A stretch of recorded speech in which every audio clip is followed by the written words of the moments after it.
My husband keeps throwing divorce in my face over everything, so I just agreed and left.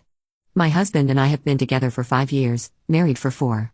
We had known each other for years prior, and we have 1 kid together who is 4. I am the primary breadwinner in the house as he is a stay-at-home dad. It was his choice not to go back to work. For the last year and a half, we have been having arguments about several times a month. To be clear, I do help out with our daughter. I clean, cook, and am involved with both of them. The first time he said he wanted a divorce was when we got into an argument when my brother called and asked if he could stay with us for a bit as he was having relationship problems. I said he could, but my husband was not happy about that. I pointed out that his friend stayed with us a couple of months prior for 5 weeks and didn't contribute to anything around the house.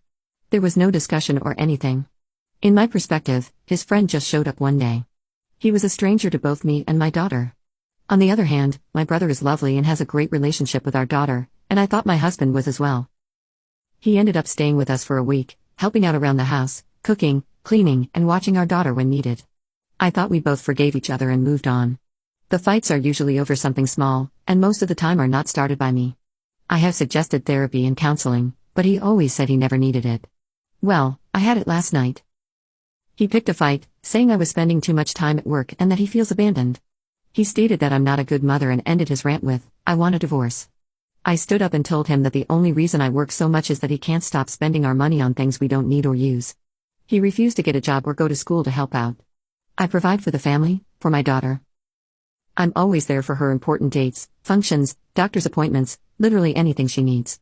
He refused to get help through therapy or counseling. I don't want this anymore. I'll have my lawyer send him the papers when she writes them up. I gathered my daughter's things and left with her to my brother's. It has been 2 days, and he keeps calling and texting, saying he is sorry, didn't mean it, wants to go to counseling and therapy, needs me, misses me, etc. I don't know what to do. I love him. He is a good father, but I can't do this anymore. Update 1. Hello, all. Unfortunately, this is not a sunshine and rainbows update. I want to point out some things that it seems were missed or looked over. I would do everything again if I had to, including taking my daughter. I have pushed my husband to go out, find a job, get a hobby, meet new friends, and do something, anything. I asked about seeing someone for help, but he would not listen or consider anything I have presented. He kept saying no, or he was not the problem.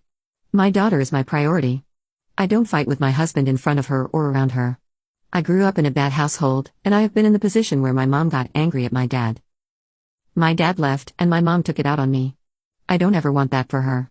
I don't know what my husband was going to do that night. You can't force someone to get help. They have to want it, actually want it. If you force someone, they will go through the motions just to make it look like they changed. I'm not blameless in this, but I can't raise my daughter with her thinking this is okay behavior or this is how relationships are supposed to be like. I decided when I was young that I would never be like my mom. So after I made my post, I had a lot to think about. I decided that I had to make sure he knew how serious I was. We sat down, and I flat out told him that I couldn't do this anymore. The fighting and threatening of divorce have to stop. He agreed and said he would not say it. I told him that the next time it was thrown out, it would be the last time. We agreed to go to couples therapy, and it was eye-opening. Things were said, feelings were brought up, and outside professional views helped us understand each other better. After a few sessions, I thought we were doing better. He started to apply himself more. He looked and obtained a job, made some friends, and got a hobby. That was until an argument started because we had plans in regards to our daughter that he overlooked and couldn't cancel the other plans he had made with some new coworkers. At what I considered the end of the argument, he said under his breath, "I knew marrying you was a mistake." I looked at him, and the thing I remember most is how I did not recognize the man that was standing there. He looked different to my eyes. I didn't know who the man in front of me was. I asked him to repeat himself and he said, "I should have divorced you years ago." I walked away and took my daughter to the plans alone, just us two. I ended up filing for legal separation. Under the terms we both signed was something along the lines of while separated, we are still legally married and will not get involved with anyone during this time period. Finances will be separated, but bills will stay as currently split. I would still pay for insurance through work. Other things that were in were therapy sessions that would continue both as individuals and couples.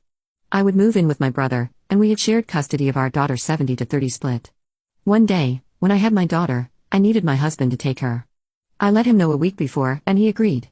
The morning of at 7:30, I went to drop her off at the house and noticed an unfamiliar car in the driveway. My first thought was, he must have a friend or boyfriend over. I rang the doorbell, out of respect, and waited with my daughter when a shirtless guy opened the door and asked who I was and what I wanted.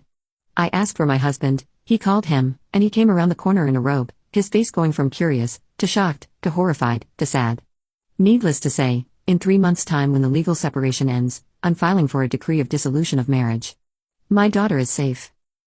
She doesn't understand what's going on other than daddy and mommy are not happy with each other. As stated above, she is my priority. I guess I did do the one thing I never wanted to do. The one thing I promised myself I would never become, but I guess it couldn't be helped. I ended up just like my parents. I don't know what a healthy relationship looks like. I hope I can just show how much love I have for my daughter and raise her the best I can.